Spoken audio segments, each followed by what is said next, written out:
people will start talking about, oh, by the way, Brenda alionekana akifanya kitu fulani place fulani. So what's going on?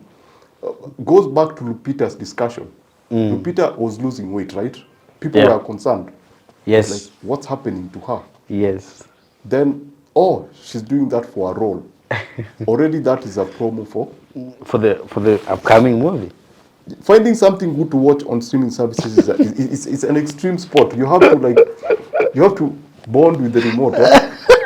Uko categories, uko fighting to find something good to watch. Yeah, I just saw the same yesterday. It was like a meme. Yeah. I wouldn't say which streaming service, but they are saying like the search time and the watch time. The search time is much longer than the.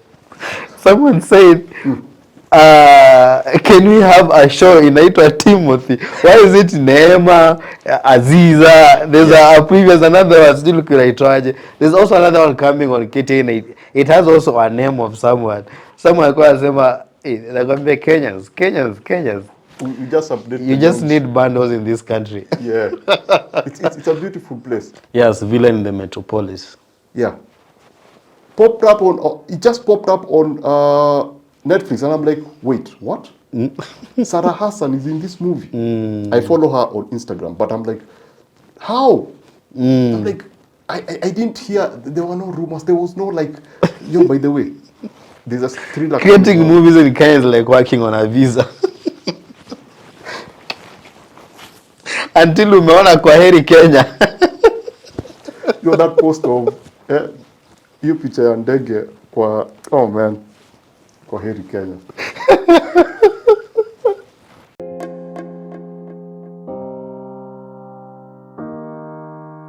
Ladies and gentlemen, welcome to the Cinema and Theatre Break Show. And today I have an amazing guest, and I would say a unique guest. But before we get to our guest today, in the recent past, I've hosted so many filmmakers, producers, actors on this show, and we've talked about the matters of guilds.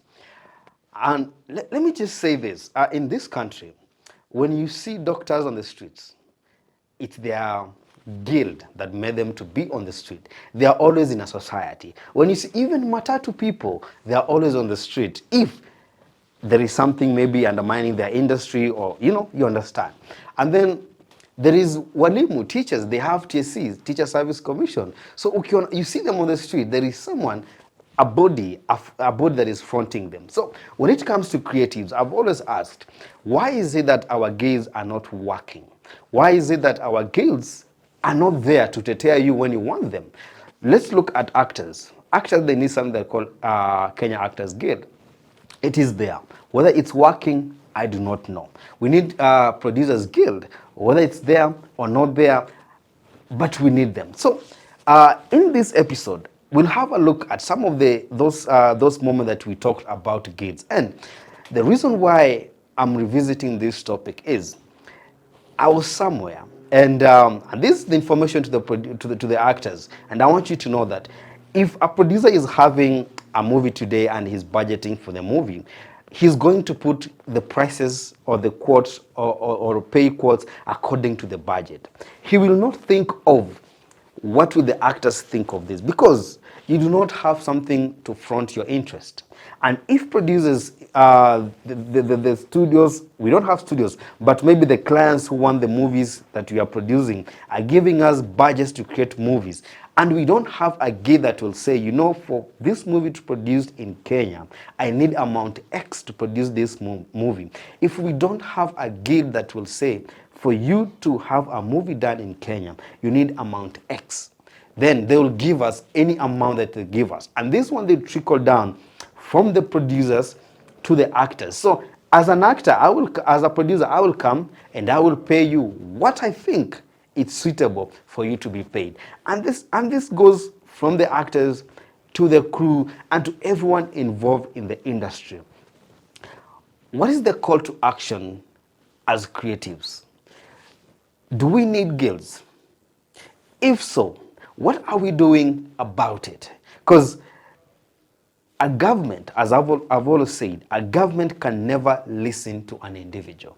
I will not go to the government and tell the government, as Lodeki, I have this movie that I'm creating, but I cannot be able to pay crew members or actors because I'm getting this budget from my financier, or I'm getting this budget from maybe Showmax or Netflix or Amazon, or all those streaming platforms, or those available platforms like Mnet, for instance. Okay, so when I get a budget from anyone who is giving, I will take the budget they give me, because there is no structure to what I should be able to use to monitor the industry. And this goes down when it comes even to monitoring what comes out. How can you monitor, let's say the Hollywood says this as box office.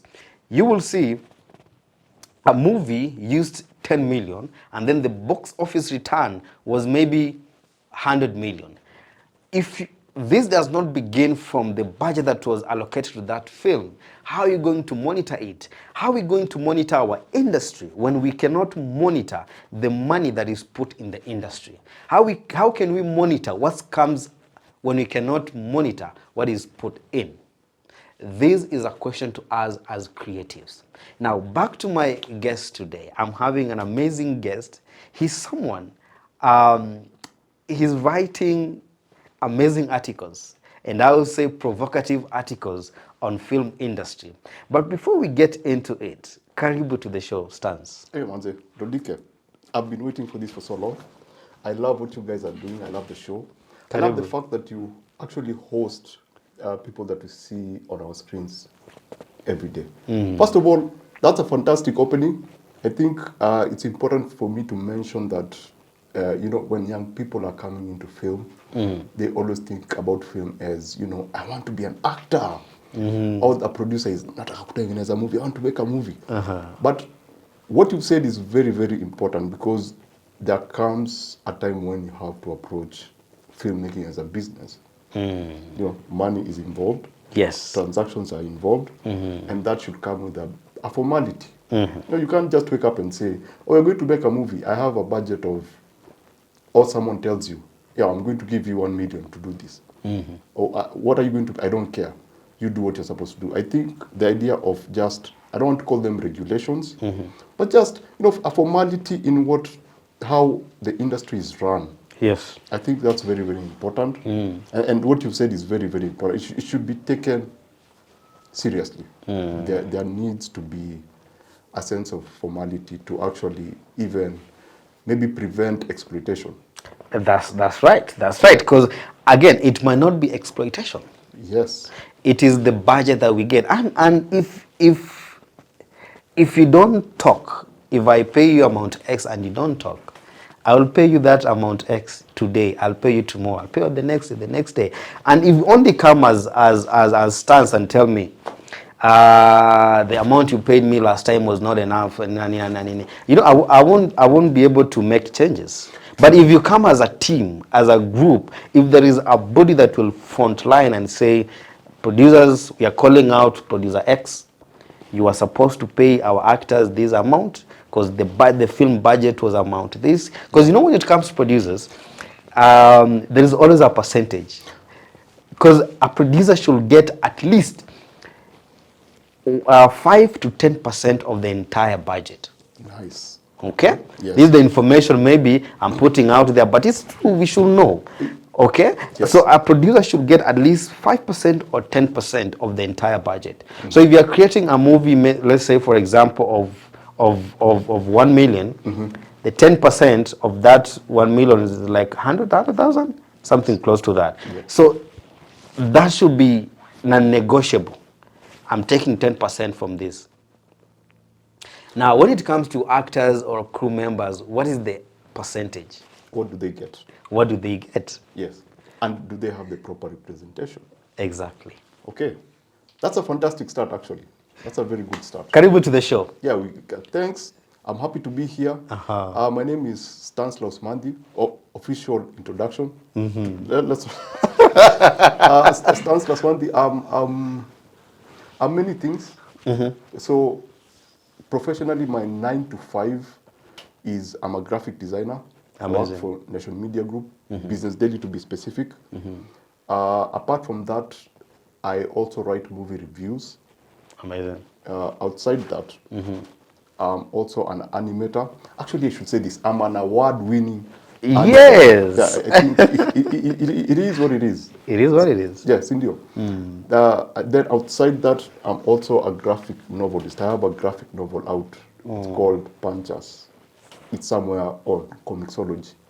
So as I said, I'm what people like calling a creative person. You're a creative. Yeah, that's the word people like throwing out. Yo, what do you do? I'm a creative. But So those it's like saying I'm a business person. exactly what business, you know. In Kenya there's cabinet vetting going on. Oh yeah. And one of the CS said, I've gotten almost 115 million from my small business. So he's a business person. Okay. Yes, exactly. So let's talk about your. It's not blogging. Yes. It's more of article writing. You see, officially, when you go on the website, I'm a lifestyle reporter. Yes, lifestyle reporter. But I write movie reviews. I wouldn't consider it blogging because if now I would say I'm a blogger, I'll put myself in the same position with people like yourself, people who would talk to me about film. But I think the angle that we look at everything is totally different. You get? Because for you guys, you have a very in-depth, you go deep into the personalities within the Kenya film industry. You go deep into the industry in itself. You go deep into all things Kenyan film, Kenyan shows. You know, for me, I write movie reviews. So some people like to call me a critic, but I'm a film enthusiast. Amazing. I love films. I talk about films. I'm very passionate about films, and I'll not put Kenya in that pool of Kenyan films. I like films altogether. Yes. For me, Hollywood, Bollywood, Nigerian, South African, Kenyan is one thing. So I will write reviews about what I watched during the weekend. I will write a review about, because you see the thing about writing, writing is difficult. It's very complex. The people that I work with, I watch them write and I'm like, God damn, you guys are good. But then the one thing that I learned, because I never used to be a writer, as I said, I'm a graphic designer, that's what I do. So when people started now telling me to write, I didn't think it was possible. No. Yeah, I love film. Yeah, I can talk about it. But then when I started now writing, I realized that it was easy because it's far more easy to write about something that you love. Get it? Writing for Business Daily and choosing film. Why choosing film? Because if I want to understand business, the only paper or the only site I want to go to is National Media's Business Daily. Yeah. I want to understand business. Yes. I want to read about the people of Equity, Mwangi. Yes. I love reading. If I see any article about Mwangi, I will read it. Yeah. Okay, so I'll go to Business Daily. Yes. But when I saw film, now film review appearing there, because you've written quite a number of. I'll just mention for the Kenyan industry, bigger, small one. We've written about it. Nachoma, there's this show on Showmax, Nilichoma. Yeah. You've written about it. I've seen a review about it. Gigi, you've written a review about it. So you've written quite a number of views on local content, and this is talks that most writers and most people shun away from, because it's not easy getting audience to read about our industry. True. Why did you choose it though? Two things. Actually more than two. But you have, this is a podcast, so we have. So number one, obviously, is because I love film. Yeah, I love it so much, and so every time that I was talking, I'll just walk in the office and I'll be yapping about what I've just watched, be it a local production or international production. So there are people, I would actually say the right people saw what I had. I didn't see it in myself. So they were more like, dude, people outside need to hear what you have to say, because there's something you're saying that most people don't get. And the fact is, you can produce a movie. Someone else can produce a movie. Another person can produce a movie. It will go out, people will see it, but we won't get people actually talking about it. Yes. Yeah, because at the end of the day, it's a creative investment. Something that people don't understand about film in general. I like to call it the epitome of a creative expression, because you're working with so many creative people from different disciplines coming together to actually make something. And so when that final product comes out, the film, and it comes out, people watch and they go home and they keep quiet about it.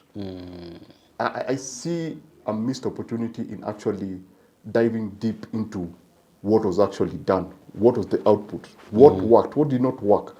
There's a whole new world in breaking down a film.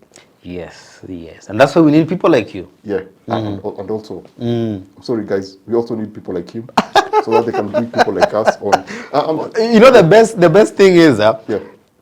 for people like me, Yeah. we'll talk about the film before it goes to cinema. True. You will give a review after Yes. cinema.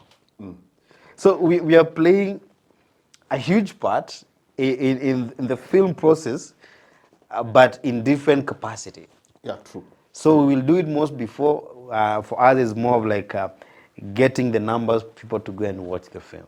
And you will come with a review now. It's more like an after film. And that's what I was telling, we were just having a chat before the camera rolled. Why if I have a film, why I have a film premiere today, I'll prefer having just an audience to have come watch the film rather than filmmakers to come watch the film. Yes. Because after the show, trust me, filmmakers will start giving reviews, more of technical reviews. Yes. And just audience who came to watch the film for the story, they'll give more of the feeling after the feeling. Like, I watched that movie. I want to change my life. Yeah. I want to start working out if it was maybe about fitness. True, If it was maybe about someone chasing his dream after it. You know the feeling you get after watching motivational videos? True.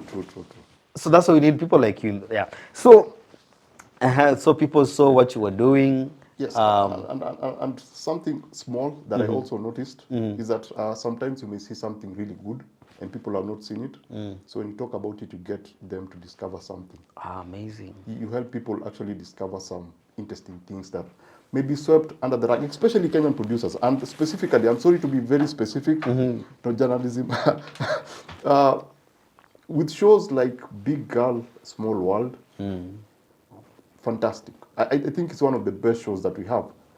But as much as I'm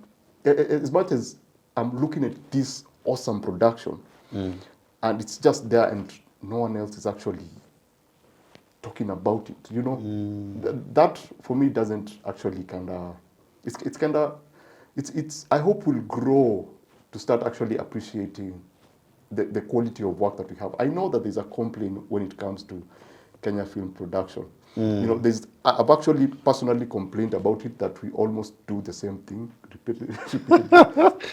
I think you came up with, there was an article on it. Yes. I've seen it on social media. Yes. Kenyan movies are the same. It's crime, Islands, and that's where, and the drama. They don't think outside those particular production. But yes, we have that problem. But we are on the right track in that we have something to complain about. No, it would be different if you'd be like, man, I want to watch something Kenyan. What do I watch? So yes. At least we have something to watch and complain about. exactly. We can wake up and say, by the way, I watched this and this, but this feels better. Oh, but did you see that? Did you see that? Did you? Yeah. So we are moving in the right direction, and I hope that as we move forward, self-correct, mold ourselves to become something better. I'll even go as far as to say that in Africa, in terms of TV shows, we have some of the best writers, better than Nigeria, better than South Africa. Yeah, I've said it. Essay, they are awesome, they are good in terms of the quality of production that they shoot. But when it comes to writing stories that actually make you feel something, make you inspired, make you feel inspired, I think we are up there. Based on what I've watched recently in terms of Kenyan production, yeah, the writing is, we are way better than Nigeria. Way. Nigeria wako na quantity. Do you think that's a war you can win? Oh man. Because Nigeria will start giving us numbers. Yes, in terms of production. But sasa when it comes to the quality, with two things, and this may get me down. Two things. Number one, writing, and the other thing is editing. For Kenyans. We have our editing is okay. The way we pace our stories. I like to go because we are of a certain age. I think we were exposed to Nigerian movies when they were actually coming up. You remember the days of DVD when they used to have the first, if it was a Nigerian movie, Part A. you'd have part A, part B, part C, part D. Man. And it felt like it was like one movie paced so slowly so that they can have a part two. Yes, So yes. everything was moving so slowly. The first part, and when something was beginning to happen, you hear, oh, wait for part two. So the pacing again continues.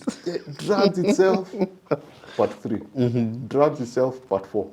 So they kind of inherited that style of storytelling up to now, where you see, like Black Book is a fantastic movie. Loved the opening. Second act, third act, it just crashed. As in, it started to go really, really slow. And I was like, this is the Nigerian pacing. But when you watch a lot of our production, the pacing and the writing is...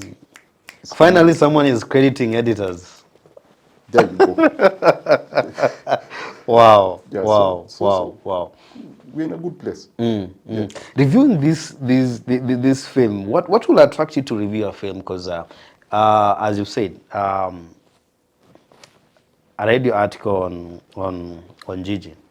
Okay, you gave us the juice, and then you appreciated the creator, Enos, for creating the film. What will attract you to reviewing such films? Because we have a lot. Yeah. But there are specific ones that you'll go to and review them. Now, one thing that I like doing, I have a thing for people behind the scene. Amazing. Yeah, because I always believe that. Yeah, utaona Brenda Wairimu and you'll be like, oh my gosh, he's an awesome actor. Yeah, it's actually the script. It's the writers who actually did. No offense, you guys are you guys are awesome performance. But the truth is that the writers, then a bit of the producers, then the directors, those people who are working behind the scene. Yeah. If you see a name like Enoch or Olik, Enos. Yes, Enos. If you see a cinematographer directing and producing a show, you start asking yourself questions like, I wonder, is this going to be all visuals? Are we going to have another bad story, fantastic visuals? Are we going to have another scenario where is, aesthetics of a story? Then you find yourself, I find myself going in to actually see. So I'll sit down and look at it not as an Enoch or Enos production, but just as a Kenyan show.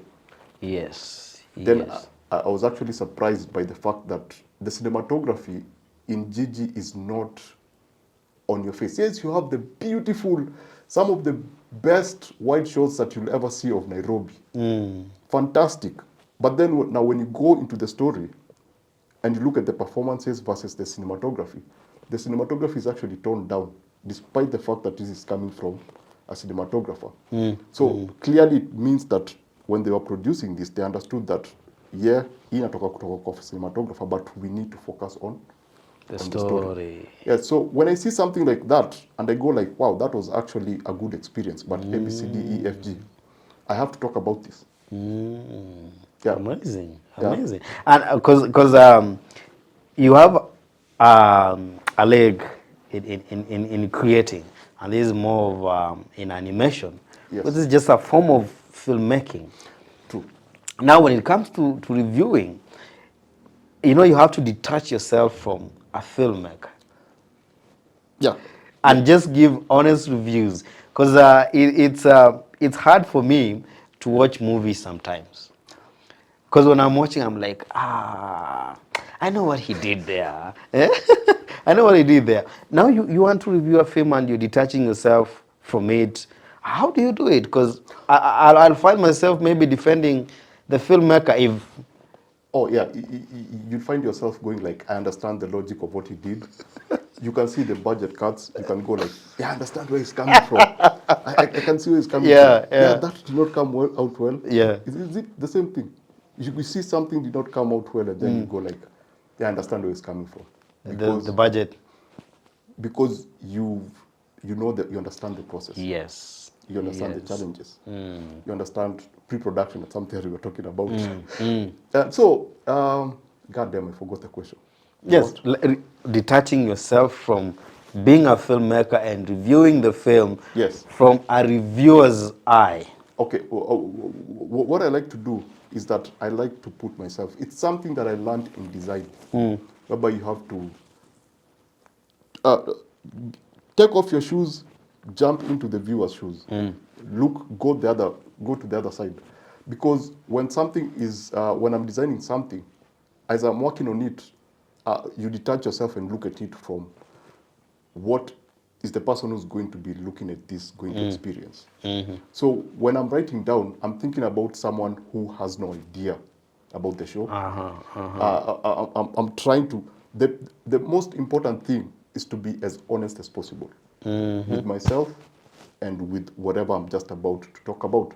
Because you cannot go and lie to the person who's reading this, because they might actually go and watch it and have a different experience. And come back at you. Yeah, and that's the first step of breaking trust, because at the end of the day, you're servicing the reader.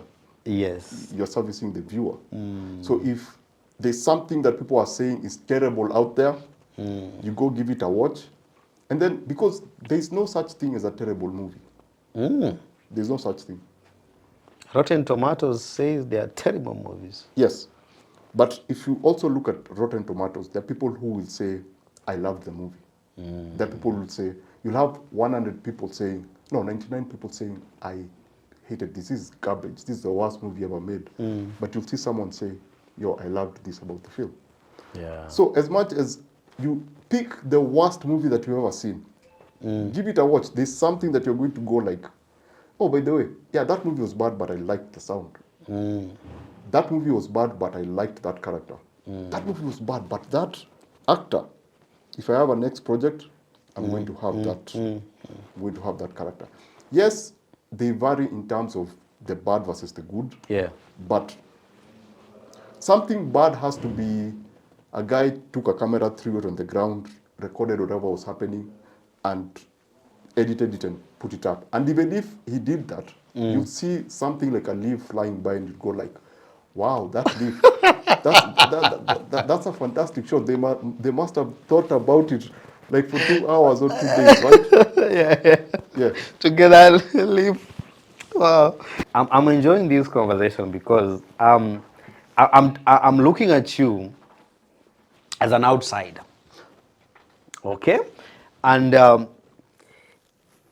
giving reviews to film sometimes can put you... For me as a filmmaker, I can give reviews. Okay? Yeah. Because again, tomorrow I'll have my own movie. Yes. To premiere, okay? So, and I'm loving it because we are having quite a number of discussion about the Kenyan film industry today. We have shows like this show, we have like Talk to Me Film, we have like a Real show. Yes. And I love also K24 started doing something on film. I think the recent episode I watched is with George Moore. And then there's now guys like you who are now writing. There's no day I could ever believe I'll see someone writing about film on Business Daily. Business Daily has you don't, there are offices you walk into, you'll find Business Daily on the table. Yes. There are offices you walk to, yes. you'll find Taifa Leo. That's the reception. true. Okay? Yes. Business Daily. let's just call it what it is. Business Daily is a premium product. Yes. Yeah, that's a fact. But the biggest advantage, and I'll just talk about Business Daily. I'll talk about Nation in general. I know this is going so deep into it, but we have a very interesting lifestyle editor. Yeah, she's very grounded and she understands the concept of lifestyle in terms of what a group of people may want to read about, or may want to hear about. If you read Business Daily, the life section, it's very informative and it's very, very. Okay, this is PR for Nation. Let's just call it what it is. No, But it is what it is. yeah, It is what it is. Yeah. So you cannot talk about lifestyle and then you don't talk about film and TV. There's a reason that they have a theater at Two Rivers. Yes. It's a mall. Why the hell would you have a theater there? Because obviously there's a group of people who will come to watch a movie. Yes. Yes, there are a group of people who will come there and they'll go to have coffee and then, Sasa, what are we going to do? Let's watch a movie. No, but first of all, and when they say, let's go watch a movie, they don't know which movie is showing. So if someone actually read a review maybe on Tuesday, then they'd be like, oh, by the way, I heard people talk about ABCD weekend. So when they find themselves there and they go like, what are we oh, but they have an idea. There's a theater up here. We can go catch Nini is showing. And plus, again, I think just, this would be weird to say, but I'm just going to say it anyway. I would wish, how do I put this in a way that, I don't want to sound pretentious, but I'm just going to put it out there.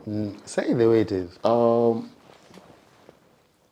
One of the best ways to learn about film is to watch film, make film. And another way is, and I consider this one of my favorite ways, to listen to what other people have to say about film. Yeah, so every time you come across a review, you see a film differently because there's a lot of things that you miss out. You go to a theater, we were talking about this movie, Leave the World Behind. Yes. And you're talking about watching it twice? Yes. Yes. I watched it twice. Exactly. So there are details that you miss about. You may even watch it twice, read a review, then go back and watch it. And you're seeing things now. You're seeing everything that you missed. Yes. Can I just? You know the concept of cinematography, right? Something that is globally underrated. In that, a person will go into a theater and they'll just watch a movie. And they'll walk out and they'll be like, hey, did you see that fight? Hey, did you see the drama? Hey. Then you'll write, a review will be written. And someone will talk about the cinematography, the lighting, how the composition, then how everything came together. And then the same person will go to watch the same movie and they'll be like, oh my goodness, that's a beautiful shot, by the way. Outside everything that was being presented. Wow. That's now knowledge you got from the review. Yes. Wow. Simple knowledge that what we see on Netflix or streaming services. Someone will watch something and it will just pass by. There's something that you're talking about, the viewer's experience. Yes. They'll have that initial experience and then they'll read about it. Then,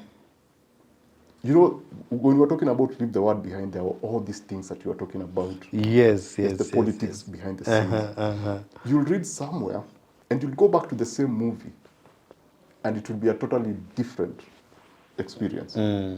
Yeah, so, reviews sometimes... And that's why we need reviews. Is it the same way as, is a reviewer also a critic?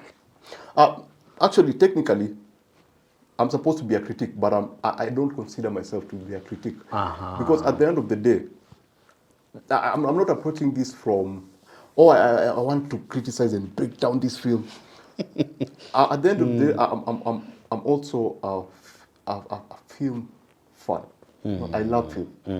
And so when I'm actually looking at writing something, as much as I'm communicating about criticizing and breaking down, you'd also need to have an understanding of exactly what were these people trying to do, what resources did they have, what challenges did they have, try to have a very logical approach to what you're writing, because it's not just about, I don't want to be a critic, because that will be, I consider that being unfair to the creators, because they put in a lot of cash.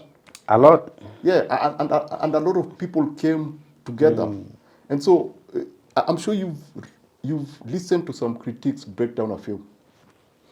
And they'll talk about how maybe terrible the movie was, how everything did not gel, how, and you should not watch this is a waste of time. I've seen those reviews, and they're like, guys, if you only knew Yeah. how much time is put into making a film.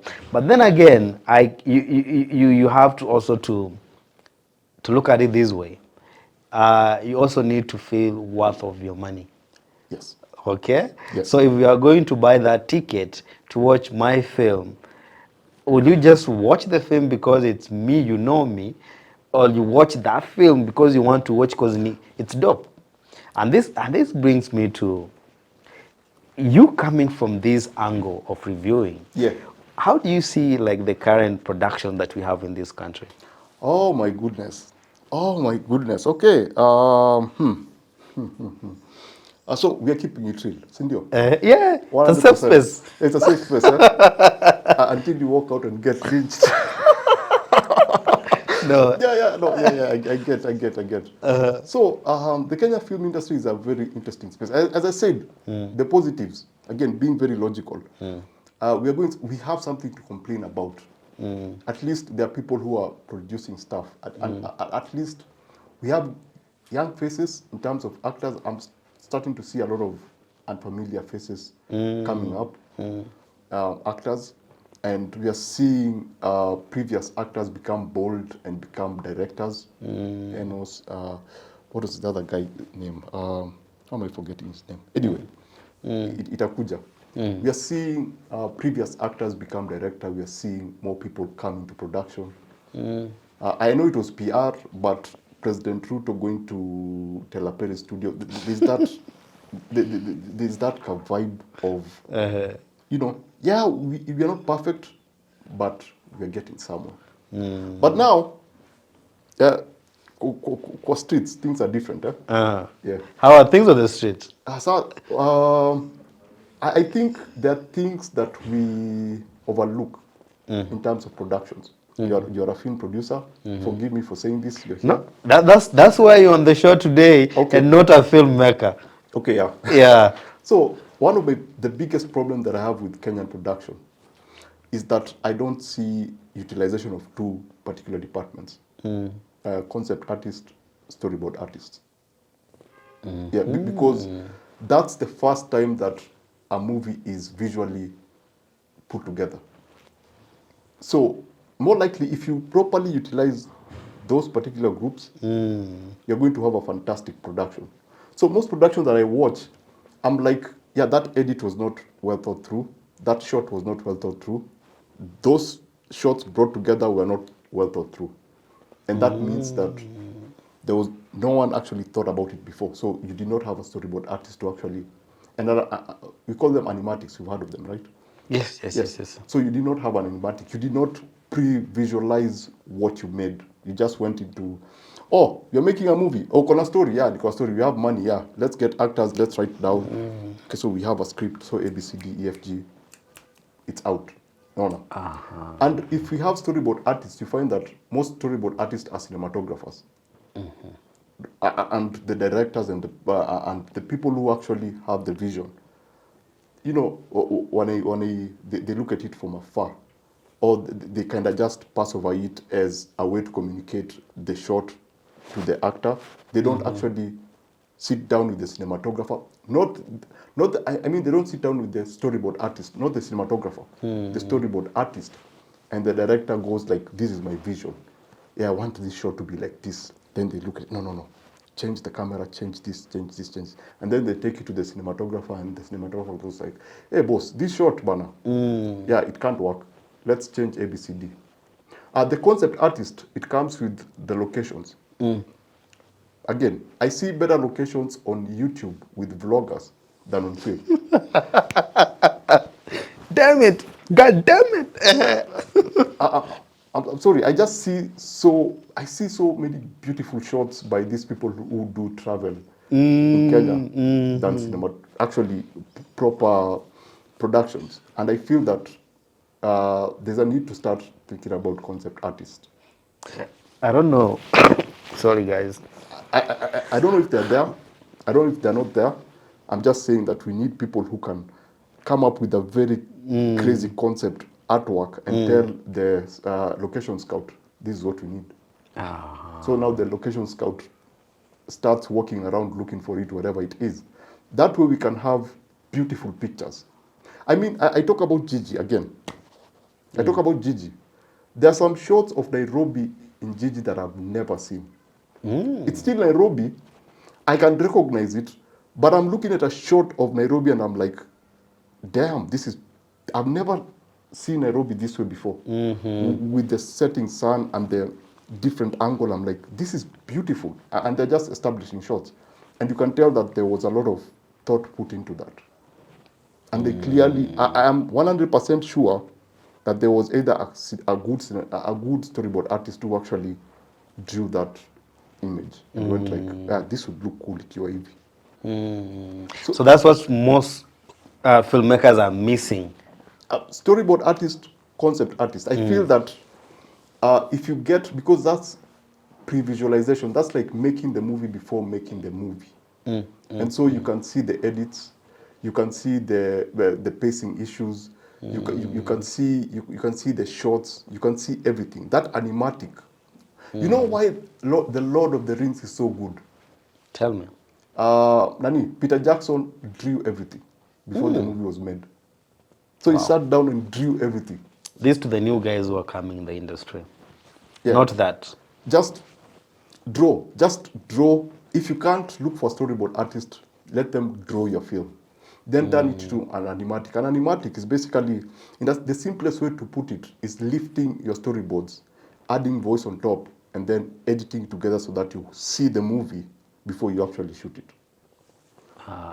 So that way, you can actually watch a movie and go like, by the way, this third actor, we can punch it up by maybe, and that cuts a lot of cost, because you can shoot directly what you need. You can just shoot because you already have your movie laid out.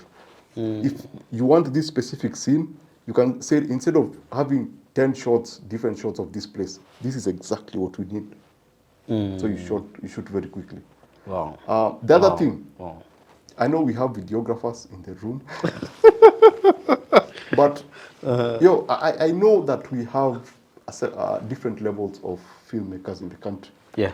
We have the big dogs on under streaming. We have the mid-tier TV and stuff. Then we have the people who are coming up, the people who are utilizing YouTube and all these other services. The people who are experimenting, the people who are coming up. So this goes to the students and the people who are coming up. If you have an idea and you have, a few coins and you want to make a movie and you have a friend and he's a videographer, just visit any institution that offers film classes, like ADMI, Talanta. Yeah. Visit them, ask for advice with your videographer. Just sit down, tell them what you want to make, maybe borrow a few students. Bana watakwambia enroll. No. Enroll for a course. You see, that's true. Actually, that's one of the biggest. Actually, you institutions, you need to actually just start letting people in. I like to think of it as consultation. Yes. Now, how does this thing work at the end of everything? So, for example, you can go there and say, we are shooting a film. We have a videographer. We want to shoot, but there are technicalities. Because in Kenya, there's that assumption that if you have a camera and you can point it and you can press play, you can make a movie. That's it. Not a bad thing. It's an awesome thing. If you can do that, it's awesome. It's cool. But get your videographer friend, get your team, visit an institution, talk to the lecturers. Alafu waambie, we don't want to we don't want your services, we just want to consult. So grab a few students. If you are the lecturer, grab 2 students. Afu mwambie niaje, you're going to work on this project. So now when they go work on that project as consultants, cinematography, ama sound, ama all these things, you know how it works around? When that project is done, during examination, as much as they mark the students' work, they can say, this was a school project. Outside that, these are the other projects that the student did. Wow. Then, after the student now leaves to go out into the world, wakiulizwa, where is your portfolio? They can say, this is my school project, but I also worked on this one, yeah. Yeah. Wow. So it all comes together. And for the institution who think that they cannot benefit from this, is at least if that guy went there and saw that there's a new world in terms of filmmaking, they can go like, yo, by the way, you know, I can take a few courses. Yeah. Or I can tell a friend, hey, Buddha, take your kid to that school. Yeah. There's a possibility of that ecosystem actually working. If we just step back and say, yeah, we want to push the industry forward. What do you think are the efforts being made by filmmakers in Kenya to push the industry forward? Wow. First of all, I don't believe that the government is there to help anyone. They're there to collect taxes. And I'm just impressed. I'm impressed by how... There's a series that I've been watching on YouTube. It's called Mangwangi. It's a crime. It's a crime show. It's Kenyan. It's Kenyan. Oh. It's very street. Yeah, it falls into the trope of crime and whatever in the ghetto. And I'm like, yeah, this is not the best thing in the world. But these people took a camera, took their friends, made an effort to make a series on YouTube. Wow. On YouTube, you know how insane that is? A series, like a full series. They took guys, they sat down and they shot something, and they uploaded it. Wow. I don't see any sponsored by. I don't see with support from who. And then so you see a lot of good productions on YouTube. And I'm like, then you see now a group of people who are coming together and saying, you know what, maybe we can do this better. I'll talk about Itifaki, the short film. When it comes to action movies. Itifaki. Yes. It's a small... Yes, by Omar Amza, I think. Yeah. Action film. Very, very fantastic shots. The first time I saw that movie, I saw it on YouTube. I was like, wait, how is this movie on YouTube? How is this movie on YouTube? This is so good. Then I went ahead and looked further, and I started seeing this short, really well shot, really well produced, really well written. Wow. That's why I keep saying that as much as Nigerians can deny it, when it comes to writing and editing and pacing our production, we have the potential of being one of the best countries in terms of production. Because what I see people doing with their own money, and with that concept of lack of... Because the Kenyan audience is a hard nut to crack. It is. Yeah. Hey, these guys, you guys are, Buddha. You know, I'm very impressed because most Kenyans, as you say, they are hard nut to crack. They always complain about Kenyan story. They keep on saying we repeat same stories. Yes. And then I think film producers in Kenya have always been confused with, what is a Kenyan story? Hawa sasa nitawapatia nini ndio waget, nitawapatia nini ndio at least wa feel. Because recently you made an article about Lupita's new movie. Yes. Okay. Yes, Day One, Quiet Place. Quiet Place, Day One. Yes. And I saw another article. Yes. That was saying Kenyans didn't receive it well. Yes. Okay. Yes. Even it was a flop. Yes. If you look at other reviews or listen to some other people, they'll say the movie was amazing and people enjoyed it. Yes. So it's only us who did not enjoy it. Yes. So that's a very interesting perspective from the writer. I think they have a right to have their own opinion. And the good thing is that the opinion is based on facts, numbers. Yes. Yeah, that's true. The movie did not do well in Kenya. But then again, that did not mean that the movie was actually bad.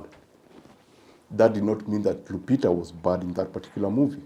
Because she was pretty good in the movie. She actually became frail. She actually transformed herself for that particular role. And that's why in that review, I kind of, try to imply that that was one of our best performances. Because again, it's the kind of performance that demanded a lot of expressions, a lot of see, don't tell. There's a very little talking. There's a lot of performances, physical performances, and she nailed that particular character. So what do you think Kenyans won? Now, when it comes to actually Kenyans watching that movie, there are two things. And I remember reading that article and it compared it to how Black Panther performed. And you need to understand that there's a period, there's pre-COVID and there's post-COVID. Yes. Pre-COVID, we were like, we're going to the movies. Yeah, we're going to the movies. Yeah, kuna Netflix, but yeah, we'll go to the movies. We're going to the movies, yeah. We're going to the movies. It's pretty cool. We can hang out with other people. Then COVID happens, and then people realize, hey, by the way, you know what? Will I go to the theaters and hang out? Kids screaming at me. The controlled environment. Yeah. I cannot walk out anytime I want. I cannot pause this thing. But now you're seated at home. You're like, this is a new movie. It was released last week, but because of COVID, it was streaming immediately. But this thing of staying at home actually works. Yeah, and if a movie comes out, I can just wait for it to come on streaming. Then go to the Netflix. I sit at home, enjoy it. Yeah. So now, as you come into Quiet Place, as much as, yes, it's a horror movie, but remember, Lupita was also in Us, and I would wish to see the performance of that movie versus A Quiet Place to just compare. Because Us was also a horror movie. Yes. So how did it do with the Kenya audience versus, I would have wished to see that. Really, they loved it.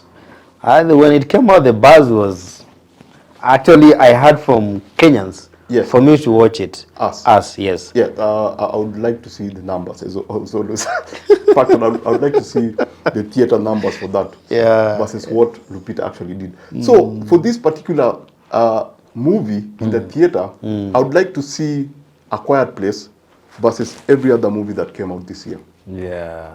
Then you can actually tell whether it was a flop or it did poorly. Because it would be unfair to say that it was a flop because it was Lupita and Lupita is from Kenya and did not do well. Yet when you look at the trend in terms of theaters, have movies actually been doing well? And this may sound stupid, but this came out and then Despicable Me 4 came out. Yeah, and animated movies, kids. Yeah, if you come out before a Marvel movie, a superhero movie, an animated movie like from Universal or DreamWorks or Disney, your Nini will tank. Yours dive. Yeah, the second week will Nini down because now Akina Despicable Me have a very the Minions, they have a very good following. So in terms of Lupita, there's an argument that because it's a horror movie and most Kenyans are not into the horror movie, they didn't see the movie.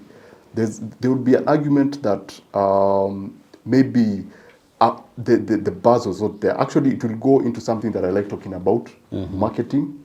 Yeah, it was marketed, but it was not as aggressively marketed as you'd expect. A Quiet Place 1 was coming after the release of 2 Quiet Place movies. This is a prequel. So we had 2 movies prior. And I don't think most people actually have seen those particular movies. The ones that came before. Yeah. So, and it's a very good movie. So when it comes to Lupita, again, it will go back to the argument. First of all, I would wish to know how did it perform versus, maybe it's a trend. Maybe all movies in the theaters are not doing so well. Okay, you go to theaters and yeah. What do you think is the cinema going culture for Kenyan film when it comes for Kenyan films in theater? Oh my God. Oh, Kenyan films specifically. Kenyan films. Damn, again, as I was saying, Kenya, Mamaze, you guys, you have to push. You have to make noise. You have to go to podcasts. You have to go to radio stations. You have to you have to make your rounds on TV. You have to go to the trend. You have to go to all these shows to actually make noise about your production. And then you need a hook for your production, and it goes into marketing. What's so special about Kamtupe? What makes it different? Kakasungura is everywhere. Yeah, again, we are talking about personalities within production. Within productions. Yeah, that thing that makes noise about your production on social media, so that you have at least, you have people talk about it. The hype. I think Kenyans require hype. They need a lot of hype. They need to be hyped up. They need to be, there's that need to make people feel like if you watch this, there's no way you're going to heaven. There's someone who, she's not a filmmaker. I saw a post somewhere. When something is good, people keep on sharing. Yes. And this lady was talking about Bad Boys. Okay, Yeah. And I think she was attacking us, we filmmakers, and anyone who is a creative. And she said she had put it in basic language possible. Watu wangu, mmeona Will Smith na nani? These guys are everywhere on podcasts, on TV doing. Na wewe hapo umeproduce kawimbo. I think it was musicians. Umeproduce kawimbo kamoja, umeweka kwa status, umeweka Insta stories, umeachana nayo. And these guys, we know them. They've been creating Bad Boys for years. And they're giving us these Bad Boys, and they were out there. I think they did, this time marketing was something else. They were everywhere. But when it comes to marketing, as you say, I don't know if it's budget, because when it comes to film circles, as a producer, you're actually supposed to pay actors to go out and and talk about your film. Yeah. Okay, it's their film too, but you need also to pay them for those tours and everything to go out. Yeah. Have you ever been to a cinema theater when a Kenyan film is premiering and the numbers were high? Hey, damn. Which movie did I go to, Diamond Plaza? The numbers were not high. Actually, the numbers were high because it was the actors and their friends who came through. So everyone was told to bring their own people. Okay. I can't remember the name of the movie. Okay. It was shot. It was shot Mwiki Kasarani. I can't remember the name of the. So they premiered it at Diamond Plaza, and people came through. But then, as you kept talking to the people, you noticed, a trend. I came with this person. Okay. This person. So they just came to watch. As in the actors told a friend, and then the friend came with another person, and so you. So they came for the actor, not for the story. They came because they were invited. It's sad. It's sad. When it comes to premiere, I don't think I've actually gone to a premiere where I was like, there is hype around this production. Apart from now the international ones. When Black Panther was coming, when Endgame and Infinity War was coming, we literally, the cinema was so crowded that I ended up sitting, that first seat that you get, because the first one. And I'm like, but we have Kenyan production.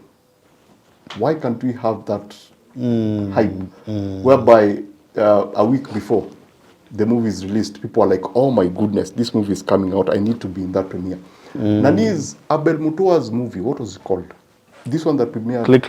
Yeah, Click. Yeah, I think Click.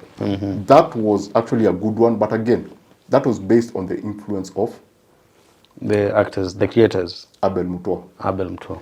Yeah, jina kubwa. So when he Mkuru, he has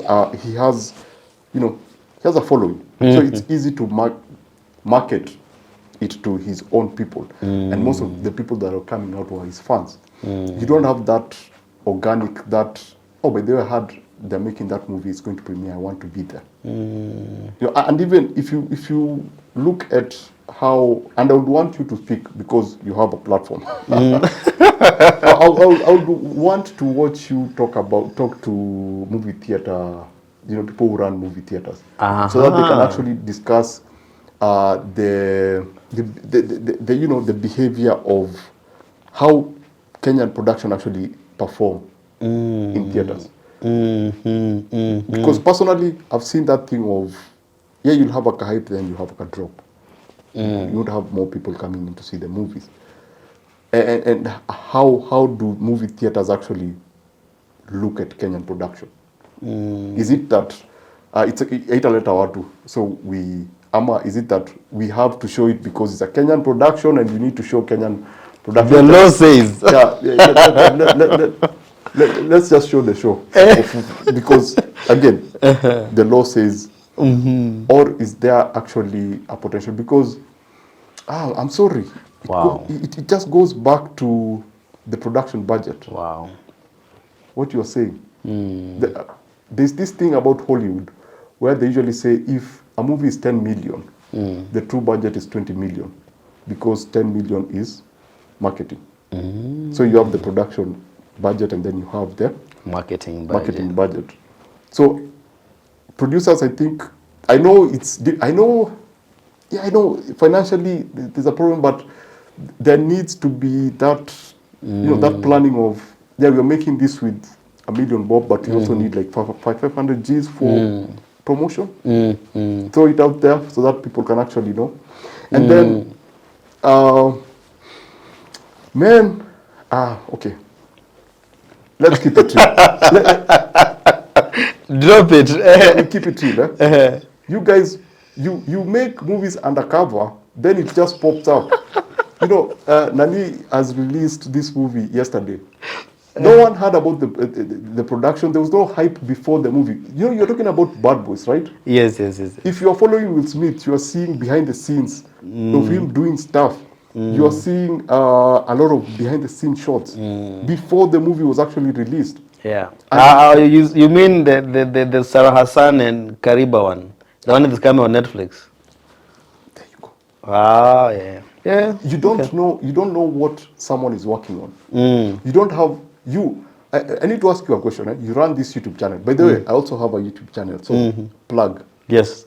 As you watch this episode, search for it's called Stand on Screen. Stand on Screen. I review movies on YouTube. Subscribe on that. Yeah, that would be. No, I'm just kidding. But let me ask you a question. You talk about you invite, and I hope that a time will come. Let me not be harsh. I hope a time will come whereby a team of people will be working on a production and they will invite you to come and actually see what they're working on. No, that's one of the easiest way to actually promote your film. If, for example, Brenda Wairimu, Sarah Hassan, if Brenda Wairimu is actually working on a production and then you pop up, you know what that does? People will start talking about, by the way, Brenda alionekana akifanya kitu fulani place fulani. So what's going on? Goes back to Lupita's discussion. Lupita was losing weight, right? People were concerned. Yes. Like, what's happening to her? Yes. Then, she's doing that for a role. Already that is a promo for the upcoming movie.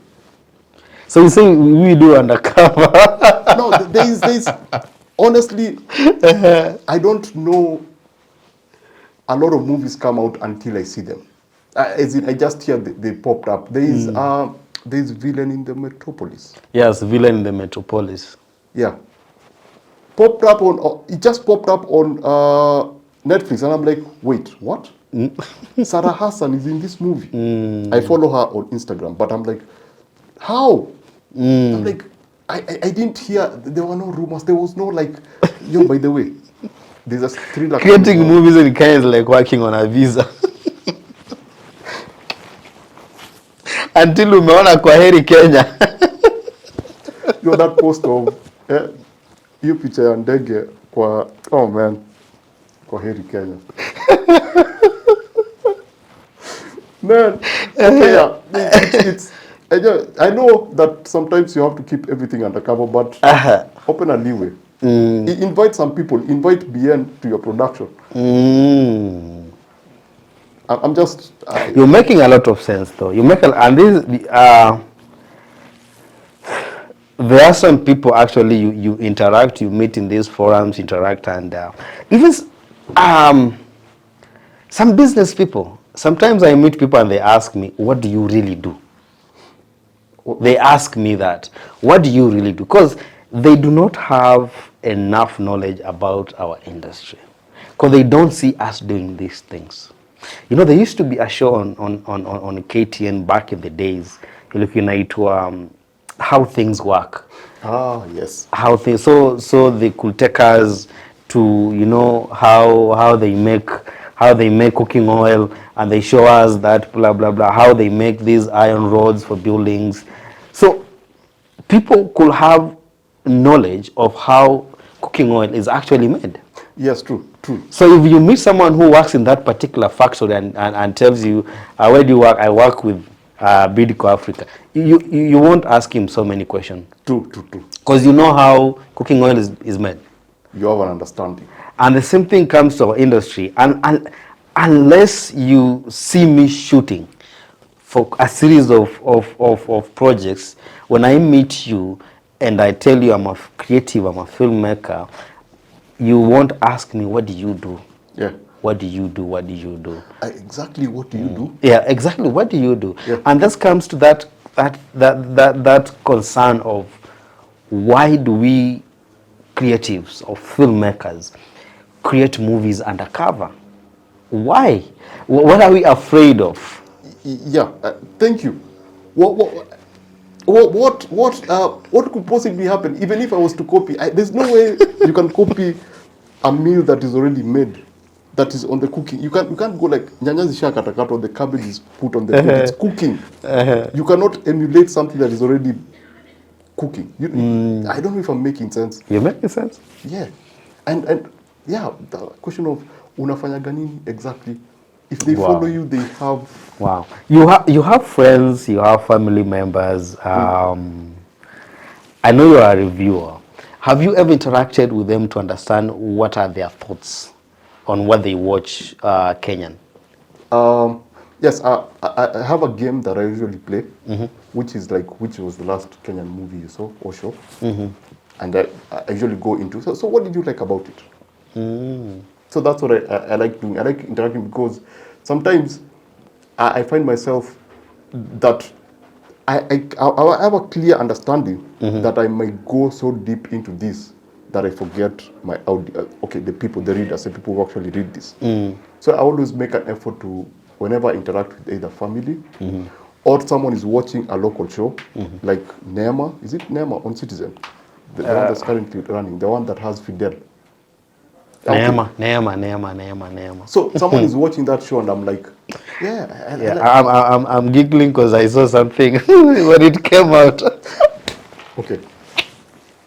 Someone said, can we have a show inaitwa Timothy? Why is it Neema, Aziza? There's a previous, another one still kunaitwaje. There's also another one coming on KTN. It has also a name of someone. Someone alikuwa anasema, nakwambia Kenyans. We just update. You just need bundles in this country. Yeah, it's a beautiful place. And that thing I was saying, that we are moving in the right direction. There are people who are saying that. Yes. That's pretty. It has its own, but it's pretty positive, right? Yeah, it's positive. It's positive. Positive. He just wanted at least a male name. Yeah, something different. No, it can't always be. He just wanted a male name. That's it. Yeah, he was serious though. Yeah. Anyway, so you ask them what do they like from that name. So what do they tell you? If someone is watching, I'm like, oh my gosh. So I'm like, so what exactly did you like about that episode? So they go, Aki, na like vile alikuwa na act. Aki akainika alikuwa na act. So I'm like, okay, interesting. So do you like her? Do you hate this person? What did you think about Fidel? Is the Fidel that you see in every Fidel that you see in everything? Because that's something that I'm sorry, Fidel. I'm so sorry. Is this the same Fidel you see on everything else? Like, no, hapa alikuwa different, ama alikuwa. So you get to understand what the normal people. I think I had an incident when I was in a mat. I think this was 2 months ago. Someone was watching something on their phone. So I got a reaction. But then I got a reaction because I was thinking in terms of production. This is one of the best produced shows in the world. Why are you watching it on your phone? like House of Dragon. Are you going to see the details of the dragon? Are you going to see the details of what the cinematographer was thinking? I mean, they spent billions on good cameras, on good visual artists, costume departments, set designs for you to come and watch it on your phone. But the person who was watching, at least he's watching. He's hooked. Yeah, he's hooked. But then just do justice. Just think about the production team. Do justice. Go home. You can afford an iPhone. You can also afford a 43-inch TV. It's Indio. Anyway, I was like, yo, hey, you like the show? Yeah, yeah. Oh, okay. The story? And then she was like, no, I love the way it continued. Then I need to know what happens during this war. I need to know after Nani dies, what actually happens. So was a she or him? It was a she. So for her, it's the story. Yes. Amazing. It's that thing of, the episodes come at different levels. So that episode had just been released, and so she could not wait to go home.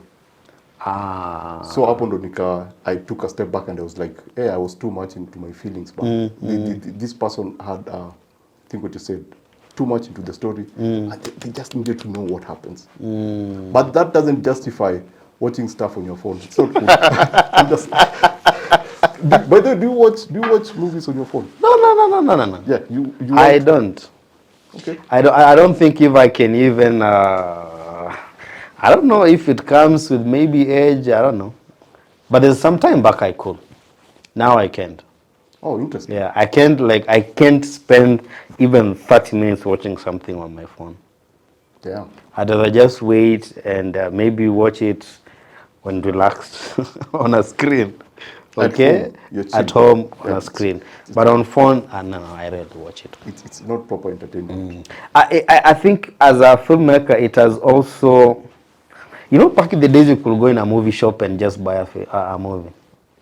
These days, I don't think I can have that grace. Because when I feel like, you think of it, especially when it comes to like an African production, and you think of like the amount of money and effort that has gone into producing this, and you just want to go and get it and watch it. Yeah. So amazing stance. We should do marketing. Yes. On our films. Yes. And again, you've talked of something very important. There is something you showed me. I wouldn't say what it is, but you were showing me. It's like a pitch deck. Yes, it's actually a pitch deck. And I'm looking at it and I'm seeing it. We were not supposed to talk about it, but when you say about the, it's different. What you've shown that pitch deck, it's different from what I'm used to seeing. Wait, how is it? How is it? Okay, because I'm seeing characters. Okay. I'm seeing the opening of it. I'm seeing characters. Yes. I'm seeing a character. I'm seeing, at least, I can have a preview of what the story could look like. Yes. It's not just images that even at the end of the pitch deck, we normally say, these images have been used to just to depict the story. Yes. Okay. Yes. But what I've seen, it's something that if someone is reading this can have just a preview of what the story could look like, even in terms of motion. Oh, fantastic. Okay. Yeah. So that's what I'm saying. It's an eye opener for guys who are coming in. Invest on storyboarding. Invest in concept artists. They just give you concept, and you say something of, and I really laughed. You look at a show on YouTube, and you look at locations, and you're like, damn. Yeah. I can't get that on film. There's some parts of Kenya you're like, what? This is Kenya, and it's on YouTube. It's not in a film. Wow. It's pretty interesting, and the fact that you brought the pitch deck conversation. Yeah, we need to master our pitch decks.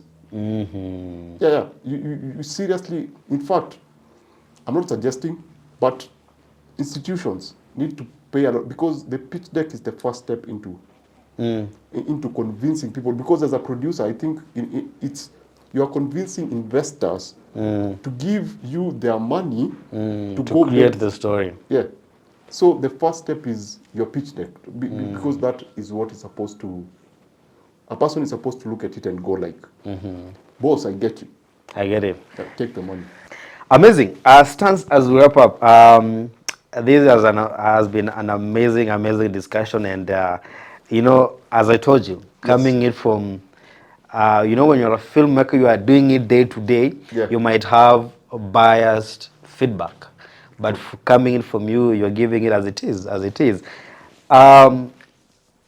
Looking at our local production, I will say it, though most people don't like calling it local, but it is local.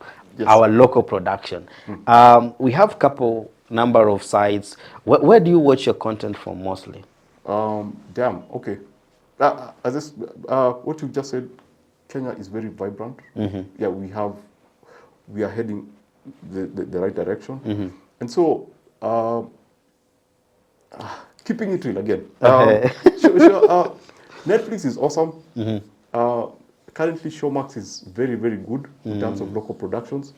Because I've had, in terms of like Kenyan shows that you feel like they didn't skip in terms of production, or you feel like the creators were given the space to do exactly what they wanted to do. I like what Showmax is trying to do with the people. And the fact that Showmax has like stand-up, I've been having these stand-up special shows from Kenya, like a full series called Roast something. The fact that they have that there, it's a big plus. And yet Netflix has so many stand-ups, but very little Kenyan production. Okay. Now, the Kenyan production on Netflix are pretty good. I love them. They're high quality. But Netflix can do better. They can definitely do better. But again, if you want to truly experience what young people have been doing, what young people are actually pushing for, what those people who are coming up, what they're experimenting with. I know this might be weird. Just go on YouTube, binge the Kenyan shorts. No matter how bad or weird they are, just go through them and you'll see that there's a lot of talent in the country that is yearning to actually come out, but they might not be seen because of this other noise, because of budgetary challenges. And obviously there is my Africa. My Movies Africa. My Movies Africa. You watch it from there too? Yeah, they have a very interesting platform whereby you rent out movies. So if you feel like you don't want to binge, because we also, let's not lie to ourselves. The streaming services are, wow, it's like finding something good to watch on streaming services is an extreme sport. You have to bond with the remote. Right? Uko categories, uko fighting to find something good to watch. Yeah, I just saw the same yesterday. It was like a meme. Yeah. I wouldn't say which streaming service, but they are saying like the search time and the watch time. The search time is much longer than the... Anyway. So My Africa kind of gives you that option of My Movies Africa. My Movies Africa. Gives you that option of... And I hope you guys can advertise here. I don't know. I'm sorry, I'm just saying. It is what it is. Sometimes you have to... Yeah, we need to have one of you guys come and let's talk about that. Yeah. Let's talk about... Yeah, so... Mike, let's come. Mike Strano. Yeah. Come, let's talk. Kujeni, let's have these conversations because my Movies Africa give you an interesting option. Yeah. We just go and... I have 50 bob. There's a short movie by an animator. It's up there. You can't find it on YouTube. So it's probably on My Movies Africa. Go there, the 50 bob, watch what you have to watch. What's the name of the animation movie? It's I have to look it up. Okay, it's okay. It's okay. Rebel something. Oh, Rebel. Yeah, it's Rebel something. He won... Oh my gosh. Rebel is the guy who did the animation for... there's our Cardinali song there's a Cardinali song. Yes. He did an animation of the Cardinali song. So I think it's the guy. Oh man. You're also into animation too? Yes, I'm also into... I'm actually an award-winning animator. Amazing. Amazing. I just like dropping that in. No, it's good. It takes work for you to get an award for it, so it's good. Yes. So, if just to close on the streaming services. Yeah, so my movies Africa, I would go YouTube, my movies Africa, I would go to Showmax, then I would go to Netflix, because Netflix is complicated. It's awesome, it's available, it's accessible, but it has its own complexities. They have a reason. But now into animation, you mentioned it. So I'm an animator, and a lot of my work has happened in a span of 5 years. And I've gotten an opportunity to actually see a lot of what happens in the industry. Now, this is one side of filmmaking that could actually become something bigger than we actually think about. One of the biggest problems that I've noted, and it's starting to really kind of bother me, is that there are so many receptionists, so many waiters, and very few chefs.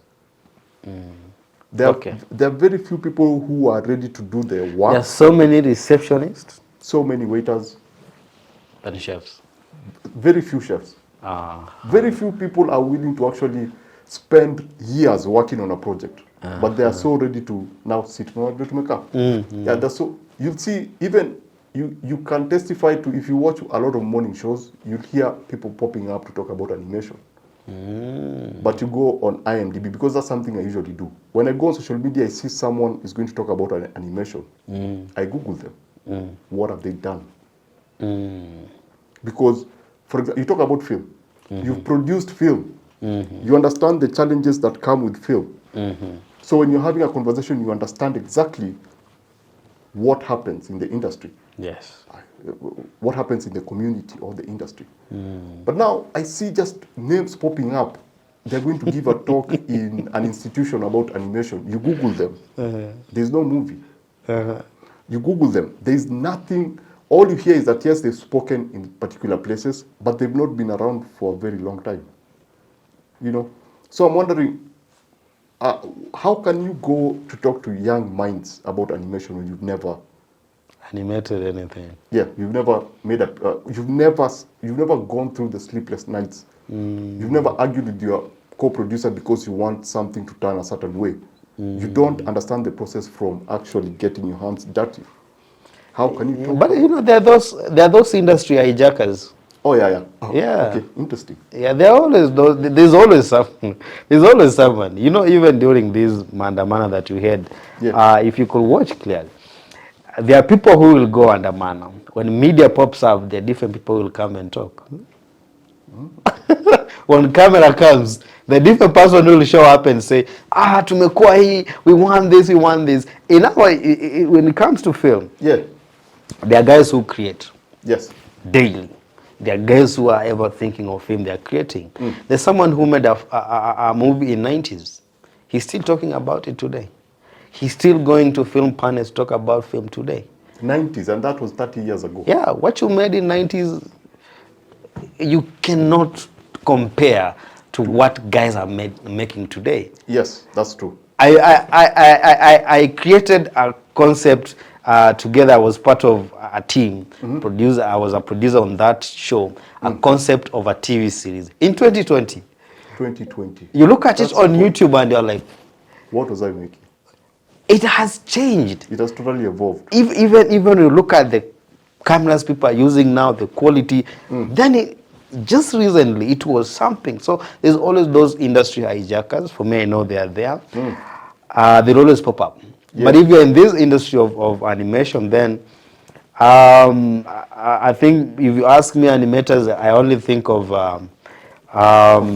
Fat Boy, yes. Because of daily he gives us that series of Capito. Yeah, true. On IG. But that's a funny thing. Each year, Kenya Film Commission, Kalasha. Yes. Someone wins animation category. Someone wins. Yes. And if I was, let's go there. That doesn't really matter. If I was this institution that offer animation classes, if you are to bring someone to speak, go to Kenya Film Commission, ask, who won this year? This year's. Yeah, Nadine won. Call him, come and tell them, present your film, talk about how you made it. Yes. Because it's easier for the younger minds to understand. You've won from Kalasha. No, I've never won Kalasha, but I've been nominated. Nominated. Like, is it twice or thrice? But the best people won because there were people who had, you know. But also my animations have been screened at Zanzibar Film Fest. Oh, amazing. So I won Eldoret Film Festival and Kwetu International Film Fest, which took place in Tanzania. Oh, amazing. Yeah, Best Audience Award, and the other one was Best Animated Production. So even going to Zanzibar, I had a very interesting experience in that I was talking to people that I've never met. But by just having a conversation with a person, I would immediately understand that they come from an animation background. Because they were not talking about what I hear people talk about. They were talking about you know, those small things that only a person who has ever made an animated production actually understand. There were keywords that were popping out, and I was like, yeah. We are speaking the same language. Yeah, this person has suffered. Has gone through. Before I even know what they're doing, before I even know that they're actually animators, you could actually make out that they were actually, you know, animators. So I've had that feeling of, yeah, I need to see more of Hato Muhato. I need to see more of Fat Boy. Because a person like Hato Muhato is one person who's been in the community for so long. I only see him pop up once in a while. But I was seeing him back in 2012. Talk about Sujui Toon Boom. He's the person who actually showed me the first computer-generated whatever. Who's working on comic books. And I'm like, we need these people to kind of, you know. What do you think is the future, though, of animation in Kenya? First of all, if a person is to go into an institution to give a talk, they have to show what they've done. They have to lead with, in the last 5 years, I've worked on these 2 animated production. I cannot give you the history of animation or the history of animation in Kenya. Kuna ChatGPT, kuna Google Gemini. If you want, you can get that there. It's there. Yeah. You can't just start giving people history and you talk about your, because, oh man, passion again. Because when animation is a weird, it's a weird process. We might do the same thing. We might be given the same brief to do the same thing. But we'll have totally 2 different processes. No. So, yes, there's what you're supposed to do. Yeah. But if I made an awesome animation and I go to talk about it to other students, I might show them something different about my process. I might show them something that they did not know. Then if someone else comes, they might also give them something that they did not know. And after that student completes school, they will have a number of shortcuts to go through his production. And then we are told that if you want to feed someone, you don't give them a fish, you go show them. Show them how to fish. I worked on this. These are the challenges that I went through. We need to see more of that. And then now going into the future, the best way, I don't know what's going to happen in the future. I don't know where we are going in terms of animation. But we have people like Ngendo Muki, who has an animated short on Disney Plus. Oh, amazing. Yeah, it's under Kizazimoto. They have animated shorts from Africa. Yes. And it's beautiful. Wow. It's absolutely amazing. So, I'm very sure very few people know about that. How?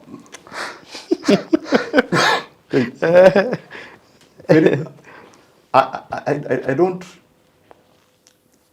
The reason that I'm so passionate about this is because you see what you just said.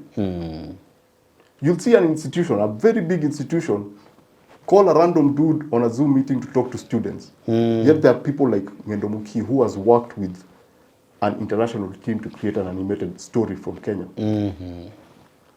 You see, that doesn't make sense to me. Yes. There was Kaiga. Is it called Kaiga? The one who created a full 3D animated movie. I think it was also featured during the Oscars. The first animated movie from Kenya to be taken to Oscars. Wow. Quiet dude, he's been there from way in the beginning. He was doing YouTube animations from way in the beginning. You don't really hear them talk, but they're just there. So I feel that if we are to go into the future, number one, we need to start auditing the people that speak to our young people. Uh-huh. And then we now need to start encouraging young people to create stuff. Just create, so that in the future we can have this sitting again and start complaining about it. Get? You say we have this show, we have this show, we have this show. Yeah, this animation looks the same. Why is this in color? This should be in black and white. Why? And animation is not anime and it's not cartoon. Thank you. Yes. Yes, we, in the future we need to have those. Wow, amazing, so, amazing, yeah. amazing. I would like to know from you two things. Where do you go for your movies? Wow. What's your preferred platform in terms of consumption of Kenyan production? Showmax. Showmax. Yeah, Showmax. I won't lie. Showmax. Showmax, because it has more stories that really relate with me, okay. and with maybe most of they are relatable stories, and it has variety. Of course, Netflix has movies, but I'll go specifically, like recently, there's a movie there called Mvera. Yes. Okay? Yes. So when I go there, I'll go specifically, I'm going to watch Mvera. Okay. So I'll go search Mvera, watch it. When I go to Showmax, I might just choose random. I'll see Gigi, watch it. I'll see maybe an older show from back in the days, I'll watch it. Because it's there. Maybe sometimes when it comes up on cinema, once in a while, I watch it. Okay. Yeah. So, now this is...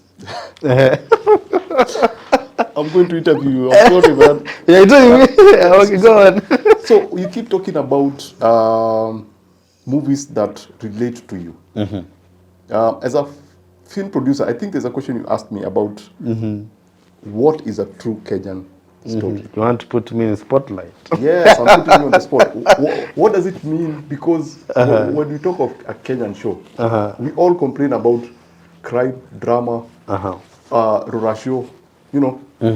So what would be, now from the production side and from your experience in talking to so many talents, how would you look at the concept of, you know, a Kenyan story?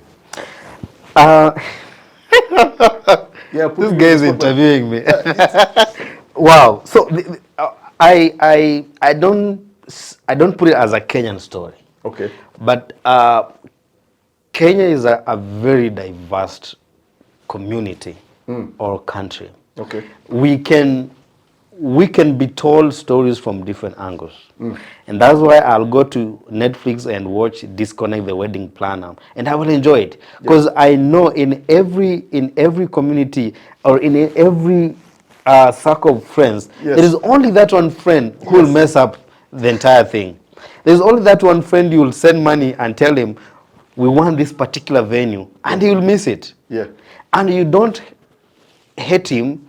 You just know, I have my friend, his name is Alan, but he will never deliver. True. But you keep him. Yes. Okay? Yes. There's someone who told me, you'd rather, when a friend, this is bad, for guys who are listening, when your friend snatches your girlfriend, don't hate him. Just know, I have this guy, but I shouldn't allow him near to my girlfriend. Okay. But don't hate them. You can even have a friend who once in a while, he can con you. Okay. But just don't hate them, because you know, I have this guy, but he can con me. Rather than now, put him aside, get a new other friend that you completely don't know. Okay. Okay? Yes. So I'll do that. I'll go to Showmax. Yes. And I'll look around and maybe choose big or small, big walls, small wall, big girl, and watch it. Yeah. I'll meet a character like Kasim. Yes. Okay? Yes. There's always a Kasim. Yeah, there's always a Kasim. Everyone has a Kasim. There's always this, itanga saizi wanaitwa mabigi. Our time tulikuwa wanaita momo. There's always these big girls that you look at, you'll underrate, but she's more. There's more to that person. There's more to that personality. Okay. So I'll watch it. So that's why I'm saying Kenya is very diverse community where you will find a lot of stories that revolve anything that is happening. There is County 49. Yes, County 49. It's a series. Yeah, If you look at those things that were happening in that series, it's whatever we just experienced recently with Maandamano.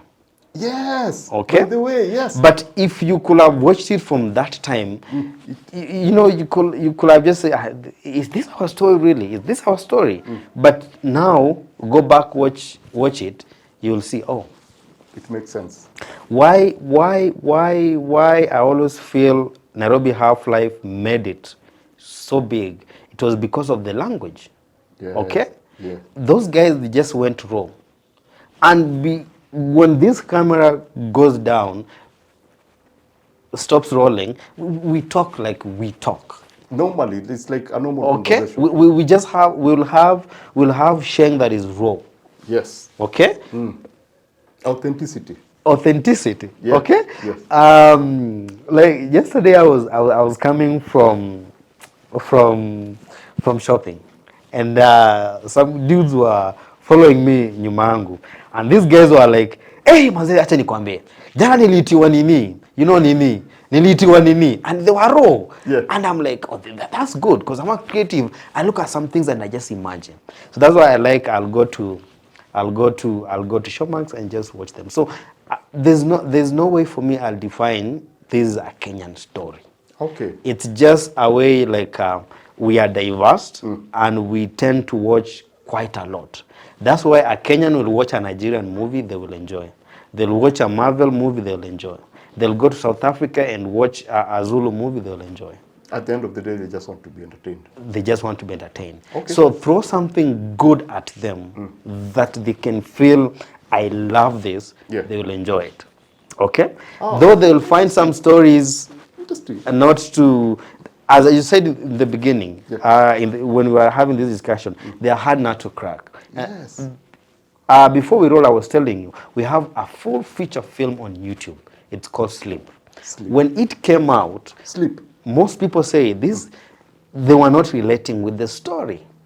But this story, we were looking at what happened recently when a boy killed almost the entire of his family. He killed the mother, the father, and you could ask yourself, why would such a young innocent boy go on a killing spree and kill almost the entire of his family? And then we just made a fiction story to depict what could have happened. Oh, nice. But as this story, as people get to relate to watch that story, you could now start seeing in the comment section, because the story was revisited back in the news. Okay? Now you start seeing the comment section, oh, hii story inakaa kama ya ule boy aliuanga wazazi wake. And then it keeps, now we believe one day that movie will blow up. Yeah, with time, right? With time. Okay.